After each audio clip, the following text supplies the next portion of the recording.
Hi, I'm Robin, and this year we're bringing you something a little different. This year we're at the Scream Hollow Haunted House in Bastrop, Texas.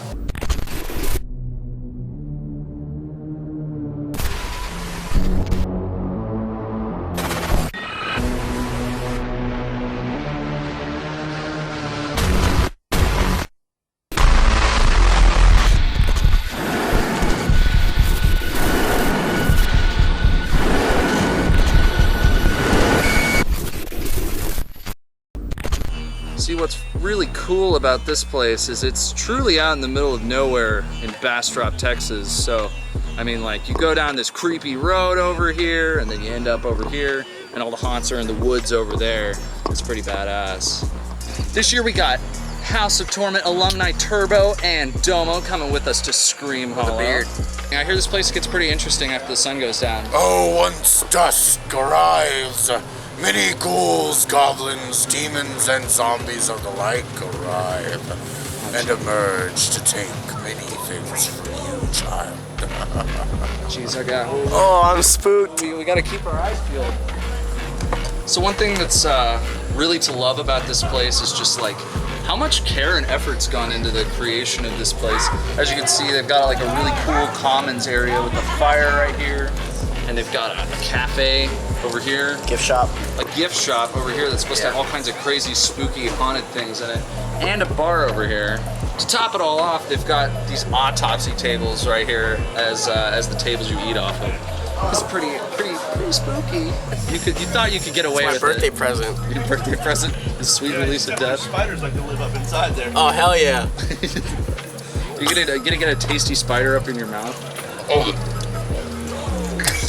Gotta meet your quota of spiders eating a year. Hell yeah. So we're here with the actual creator of Scream Hollow, Norm Glenn. Now, Norm, you've been like the creative force behind Scream Hollow for the 4 years it's been running. Right, that's right. What is that like? What is it like being in control of like a never-ending horror movie? A horror movie that lasts like two months. Right. Well, for us it lasts all year, right? Because Right. we're building when we're not open. So, but no, it's great. It's a lot of fun. It's a creative outlet, and it's a lot of work and it's a lot of fun. It's one of those businesses where there's no rules, right? We can be as creative as we want to be and make worlds for other people to come and experience. Right. And I think we like that, you know, that we get to really step outside of the box, sometimes very far outside of the box. Yeah. But it's their creative outlet, you know, my whole team, so they love it. And you've been involved in haunted houses for a long time. Yeah. Since Didn't I was you a kid. originally start your first haunted house in like your front yard?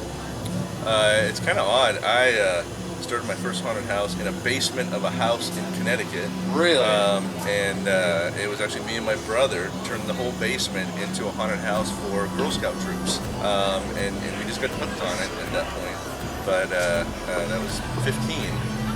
So you knew at 15 that that's what you wanted to do. That was that, my- that yeah, was your that- job, to scare people. Yeah, that was definitely my creative outlet. And as I understand, you used to have a haunted house in Round Rock, right? That's where right. you were from. Yeah. What's the story behind that? So that was Mansion of Terror. We started out, so we were for 7 years. We were in Austin. Our last spot was in Round Rock, and it's one of those things where we set up and tore down in temporary lease spaces. So we kind of had all these things in the back burner that if we were able to get a piece of property that we could do what we wanted to. And so this is really the culmination of that, right? This is our dream of what we wanted to do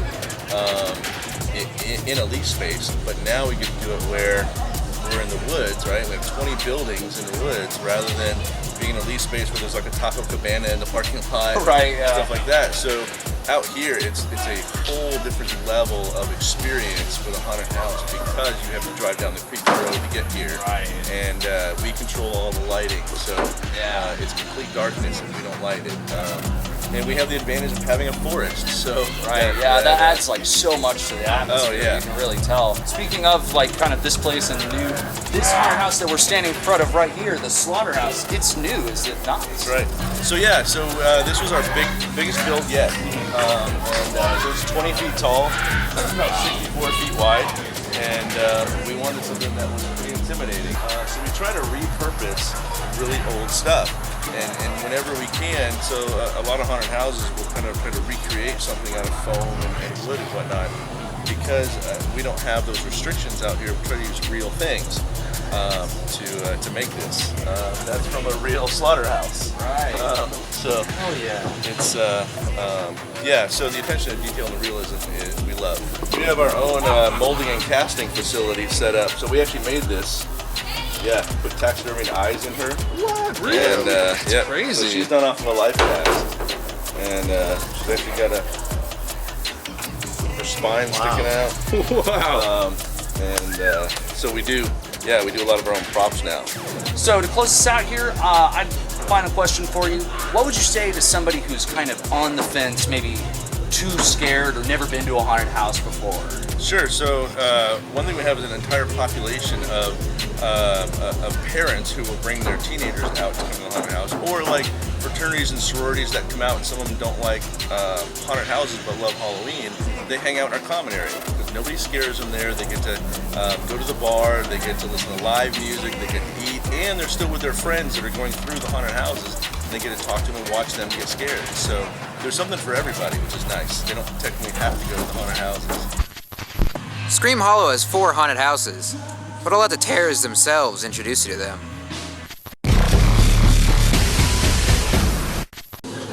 The wicked darkness is my domain. A pitch black haunt of maze and winding corridors in which you can easily lose your senses and be trapped forever. My demons within have lived for millennia and hunger for one thing: your souls, children.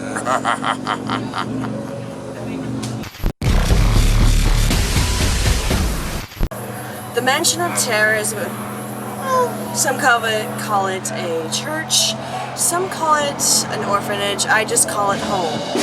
We take in a poor and unwanted child and sacrifice them in a church out back. They give us life eternal and, well, a little fun in the times. But unfortunately, most of the innocents and children and most of the world is gone. So we're preying on corruption and pain and sorrow and everything else that I enjoy. What else can you ask? Welcome to Zombie City, survivors! I hope you're ready! My name's V for Verona. So over here for Zombie City, it basically tells it how it is. So what's going on here? We have a doctor in the back that you can't really understand him because he's from Germany, but then Igor, oh my gosh, can't deal with that. So what happens back there? You're gonna be basically perimeter checking me. You're gonna do it for me because I said so. Got it? Good.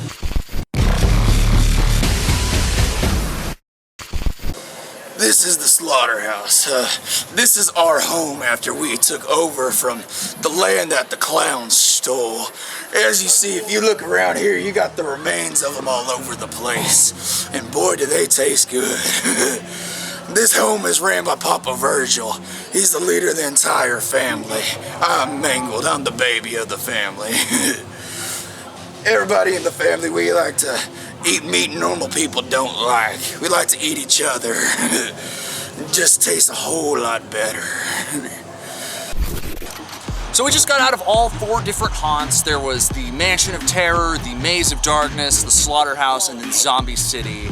I'd say that my favorite had to have been probably Maze of Darkness, just on the scary level. Maze of Darkness was just like pitch black, you couldn't see anything, yet they still incorporated a lot of really cool scares where they were appropriate in that pitch darkness. It was a really cool idea. Also, all of these haunts incorporate elements that go into the woods of Bastrop, and these really thick pine woods, and it honestly adds just an amazing amount of depth that you really wouldn't think would be in a haunted house. And they have all these cool props stringed through it, and the lighting mixed with the pitch black forest, it's amazing. Domo, out of all 4 of those haunts, which one was your favorite? I like the Mansion of Terror. That's probably my favorite. There was a lot of cool stuff. I like the whole like demonic aspect and all the bones. people with like ram masks on, like the skulls, sorta. It looks cool. I like that kind of stuff. Turbo, what did you think? What was your favorite haunt? My favorite was the Slaughterhouse. It incorporated a lot of interesting characters and story and background.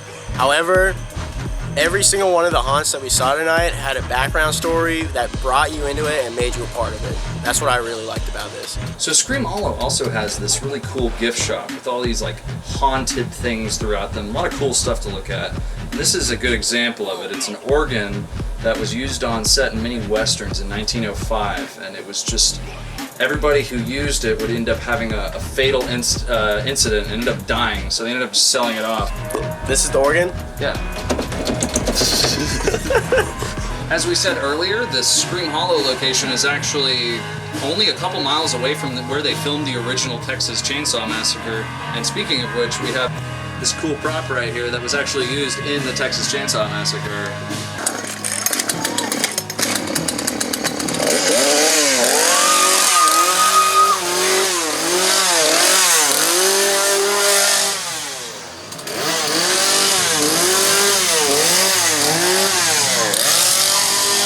Alrighty, y'all, thank you so much for watching. If you liked Scream Hollow or think it looked interesting at all, check the description for a link to their website. You can buy tickets, and it's in Bastrop, Texas, so if you're in Austin or you're any other place close by, it's not a very long drive, and trust me, it's worth it. This place is amazing.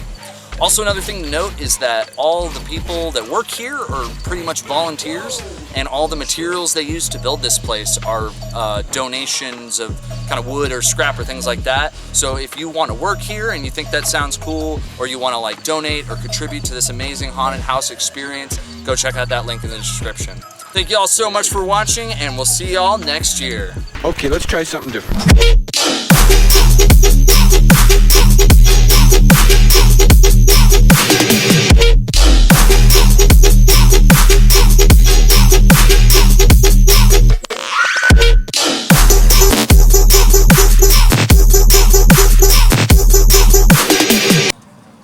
So what do you have to say about all these allegations that have been coming out over the past couple weeks about your conduct on set? They're true.